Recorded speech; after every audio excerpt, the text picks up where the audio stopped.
Hello, my beautiful people. So, today we are going to talk about the silent manipulation tactic that is happening with the Sarah at her office. So, one Monday morning, when Sarah walks in with a cup of coffee, her boss, Mr. Herland, glances at the clock and then at her. And Mr. Herland says, "Oh, you got time for the coffee, but not for your team." And Sarah says, "I was here at 8. I just stepped out for the coffee." And Mr. Harlan says, "Okay, it's fine. I will handle the Johnson call myself again." And it reminds me of the days when I was at your age, never took a break until the job was done. And the Sarah gulps that coffee with suddenly that shows that coffee tastes bitter. And Mr. Harlan softly say, "Maybe next time if you will work hard, I'm going to give you the promotion." And Sarah stands frozen.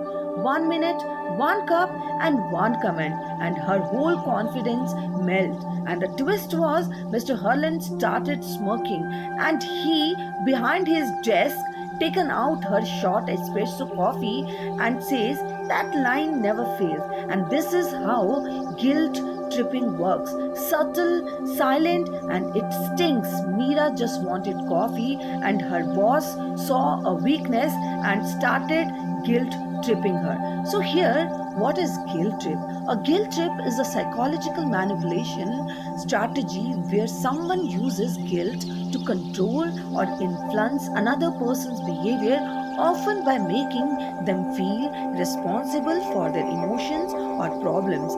It is a trip when someone makes you feel bad or guilty to get what they want. It is also called as emotional manipulation, emotional blackmail, and blame game. So what happens here? For example, friendship guilt trip. So situation is you can't attend a friend's birthday party due to your prior commitment, and what they say to you, "Wow, I guess our friendship doesn't mean anything to you anymore. Everyone else is coming, but you are not coming." So, what is happening here? They are not expressing disappointment honestly. Instead, they are trying to make you feel guilty so you will change your mind. So, here are the signs of guilt trip that what you have to spot for this emotional manipulation. "After all I have done for you." Playing the victim game, they act hurt or sad to make you feel responsible, making you feel selfish. You are made to feel guilty for putting yourself first.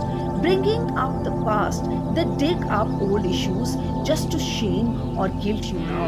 Silent treatment with a twist, no direct asking, just guilt. Instead of asking for something, they guilt you into offering. And there is emotional depth language, like they make it seem like you owe them emotionally or otherwise. They play the victim card and they act hurt or sad to make you feel responsible for their emotions. And these are the signs of guilt trip and how to spot the emotional manipulation. Now we'll talk about that why do people use guilt trips? They use guilt trips to manipulate and control your decisions. They use guilt trips out of insecurity or fear of rejection.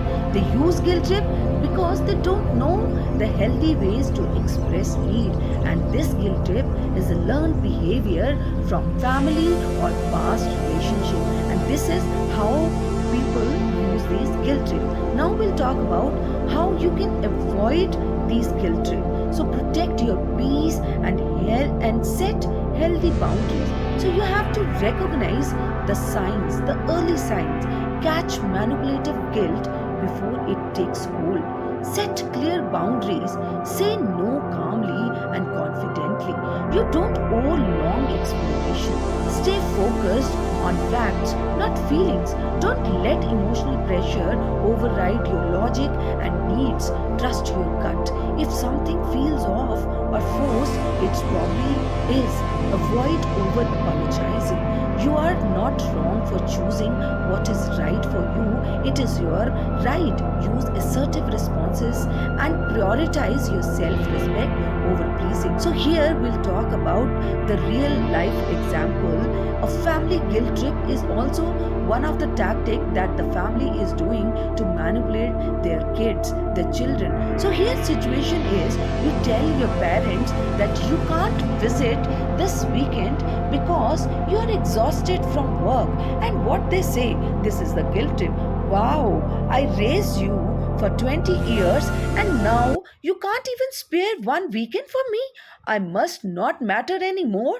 And what is happening here? They are using guilt and the past sacrifices to pressure you into changing your decision instead of respecting your boundaries. Sometimes family people, they do this guilt trip because they want your attention. So here in the end, I would like to say a guilt trip may seem subtle, but it's a powerful form of emotional manipulation. Recognizing it is the first step to protect your mental peace. Remember, setting boundary is not selfish, it is self-respect. You are not responsible for how others feel about your healthy choices. So I hope you like this topic, and if you like this topic, you can always subscribe my channel. You can give your feedback, and please do like my channel. Thank you and have a nice day.